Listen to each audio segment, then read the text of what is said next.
2002 when I took the test to become a lawyer, the LSAT. And I sat on it for about 4 years, but the idea that someone needed to push back against this hateful rhetoric and these hateful policies is what kind of got me on the track. And so eventually, in 2006, my wife went to veterinary school, and I followed her. It's probably the smartest decision I ever made. I went to law school and came back as a civil rights lawyer. Took on cases like, workplace discrimination, representing women who suffered harassment, or whistleblowers who were facing retaliation.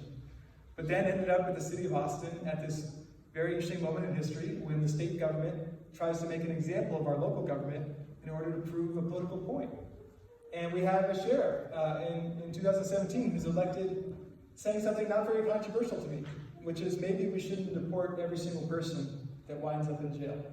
Maybe if you're arrested on a minor offense, it could be a traffic violation, your family shouldn't be shattered, right? That you should be able to stay with your family.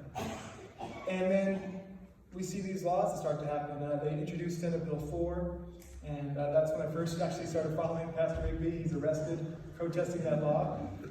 And folks like you petitioned our city council to get involved in the issue. And so one day, after the mayor and city council took a vote, the city attorney came into the law department and said, "Would anyone here like to sue the governor?"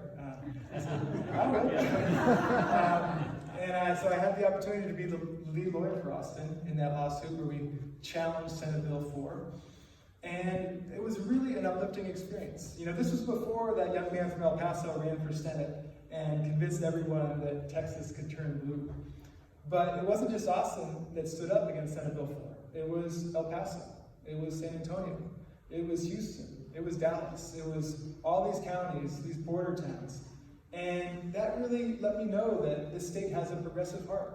It may be more in the cities or on the border, but there are many of us. And we're not only willing to fight for ourselves, but we're willing to fight for people we don't know in the name of human dignity and human rights. And so to me, that gave me a lot of courage, that so many of us were willing to fight for human rights and dignity.